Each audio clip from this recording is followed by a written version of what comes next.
अस्सलाम वालेकुम। तो आज मौसम बहुत अच्छा था तो मैंने कहा थोड़ा वीडियो रिकॉर्ड करते हैं और अपनी पास्ट लाइफ के बारे में बताते हैं कि मेरी जो ज़िंदगी पीछे गुजरी उसमें क्या क्या हुआ और किस किस हालात में मैं गुजरा और कैसे मेरे पे काला जादू हुआ और क्रिश्चियन का जादू हुआ, हिंदुओं का जादू मेरे ऊपर हुआ और मुसलमानों का जादू तो होता ही रहता है, आपको पता ही है। तो अब आप शुरू करते हैं। बचपन से मैं बहुत ज़्यादा सेंसिटिव था, चीज़ों को फ़ील करता था और जैसे ही मैं स्कूल लाइफ इन चीज़ों के अंदर आया तो मेरे ये जो सेंसेस थे, थर्ड आई वगैरह, ये बंद होना शुरू हो गए क्योंकि बचपन में मैं फुल एक्टिव था और चीज़ों को फ़ील करता था, उड़ते हुए साए नज़र आते थे, चीज़ें महसूस होती थी। पर जैसे ही मैंने अपने स्कूल लाइफ उन चीज़ों के ऊपर आया, मेरे ऊपर बर्डन आया पढ़ाई का, तो वो मेरे लिए बहुत ज़्यादा हैवी एनर्जीज़ थी जिसकी वजह से मुझे इसे छोड़ना पड़ा। फिर मैंने मैट्रिक मतलब जब मेरी एज हो गई 13-14 साल तो मुझे घर को छोड़ के जाना पड़ा। तो जब मैं घर को छोड़ के गया तो क्या हुआ कि जब हॉस्टल लाइफ में गया तो वहाँ पे एक ऐसा सिस्टम था, हॉस्टल लाइफ के अंदर एक कमरा था ऐसा जहाँ पे मैं सिर्फ अकेला रहता था। उस हॉस्टल लाइफ में कोई नहीं था, उसमें सिर्फ मैं अकेला, पूरा घर था एक, उसमें सिर्फ मैं होता था और एक कमरा मुझे दिया गया था और पूरा घर खाली था।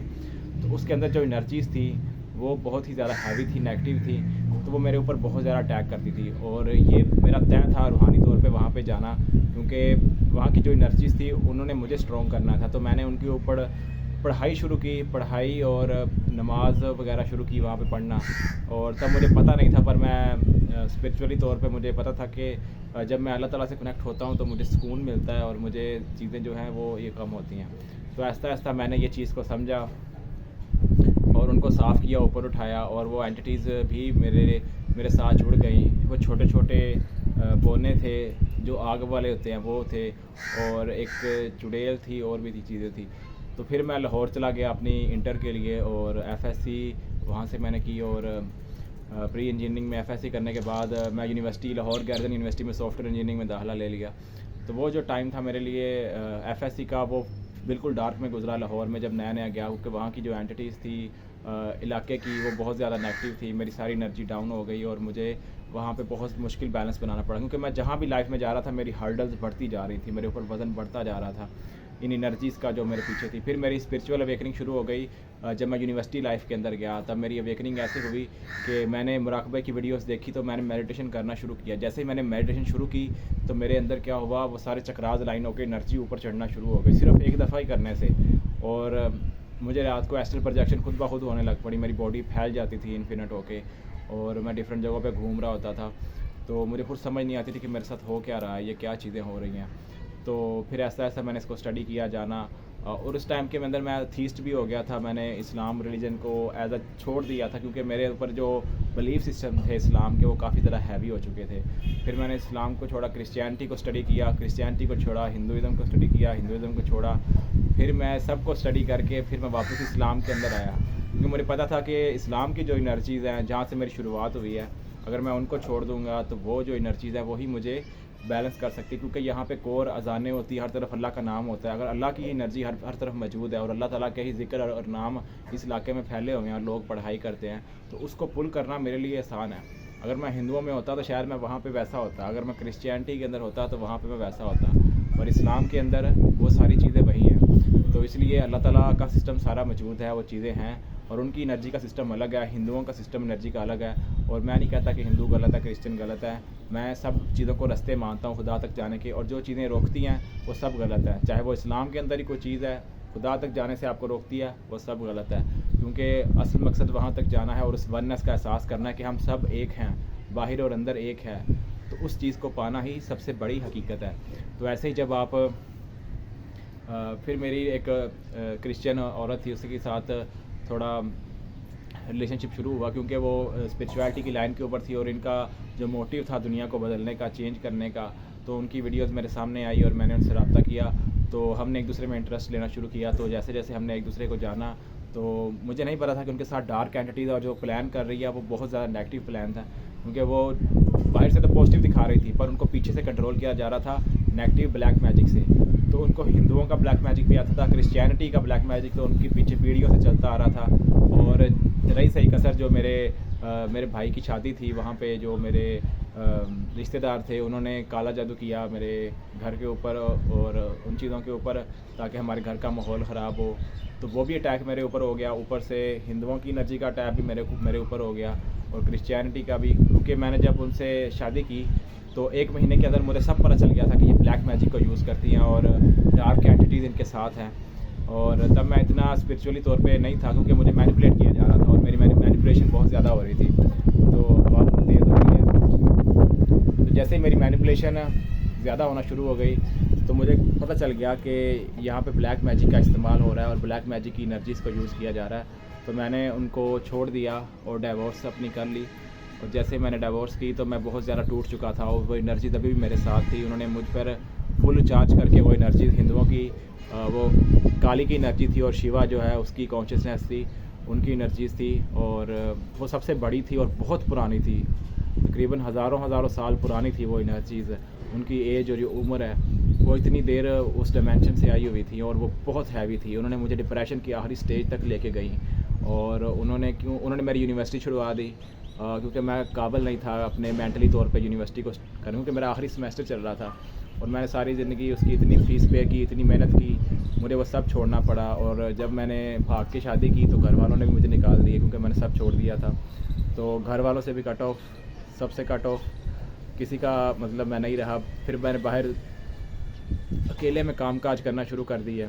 मेरे पास कुछ नहीं था, तो मैंने लोगों के घर जो रंग रोगन का काम होता है वो करना शुरू कर दिया किसी दोस्त के साथ मिल के। फिर मैंने मिस्त्रियों की तरह दिहाड़ी वगैरह लगानी शुरू की, वो सारे काम किए।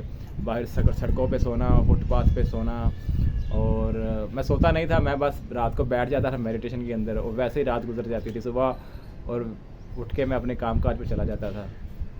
तो मेरी ट्रेनिंग हो रही थी स्पिरिचुअली तौर पे, मुझे तोड़ा जा रहा था ताकि एक ऐसा टाइम आए जहाँ पे मैं इतना मजबूत होकर खड़ा हूँ कि मुझे कोई गिरा ना सके, और कितनी बड़ी डार्क एंटिटीज़ आ जाएं, कितना बड़ा कोई हमला कर दे, मुझे कोई हिला ना सके। तो मुझे तैयार किया जा रहा था इस सारे काम के लिए। तो जैसे ही मैंने अपने ऊपर अपने आप को वर्क किया, और फिर ऐसा हुआ कि जैसे ही मेरी एनर्जी जो है वो राइज़ वापस हुई, बैक हुई, मैं नॉर्मल हुआ, हील हुआ, तो घर वालों ने मुझे मेरी एनर्जी को पुल करने के लिए रिश्तेदारों से रब्ता किया कि इसको वापस बुलाओ।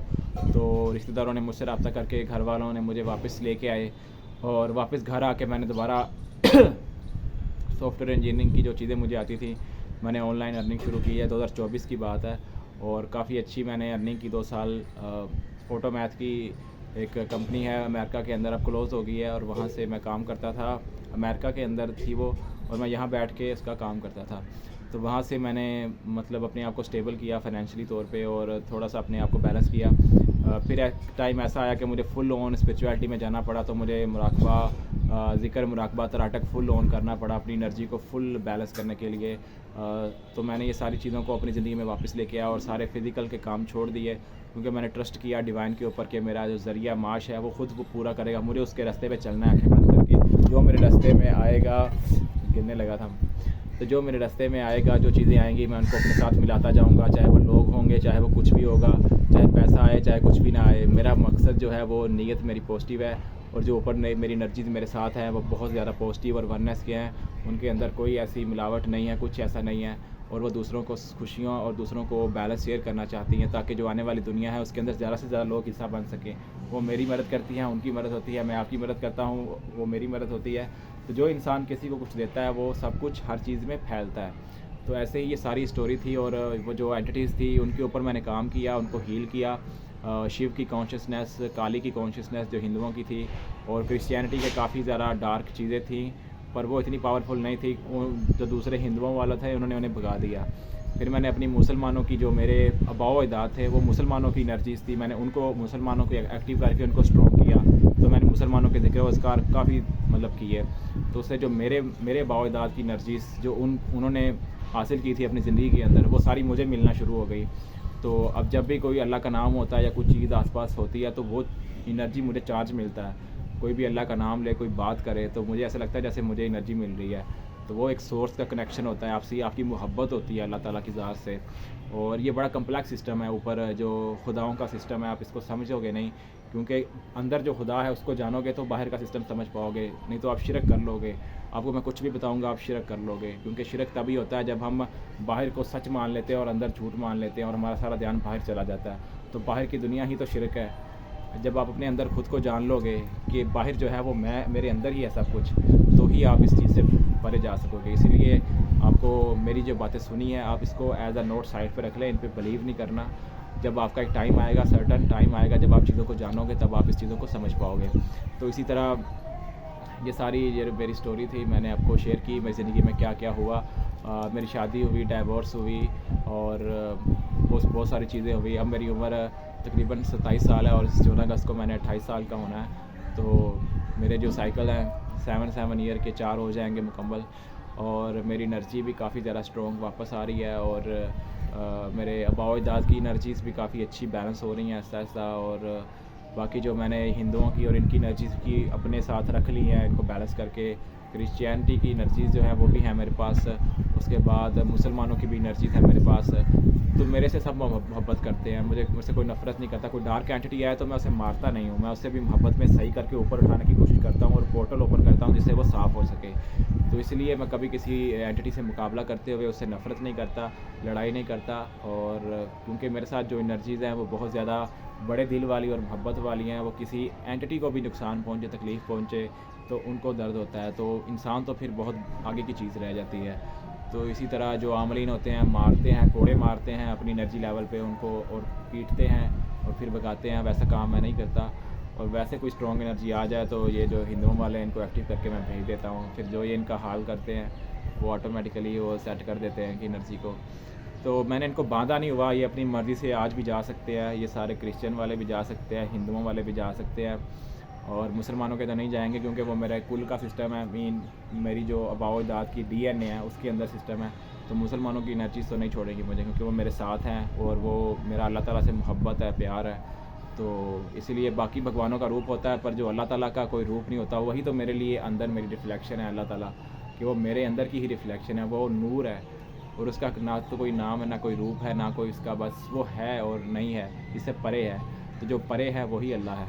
तो इसी तरह जो उससे जो मेरा कनेक्शन है वो सबसे बड़ा है, और उसी से जो हज़रत मोहम्मद सल्लल्लाहु अलैहि वसल्लम की ज़िंदगी है वो मेरे लिए एक बहुत ज़्यादा परफेक्ट एक बैलेंस है, जिससे मैं अपनी ज़िंदगी में वो चीज़ें अप्लाई करता हूँ।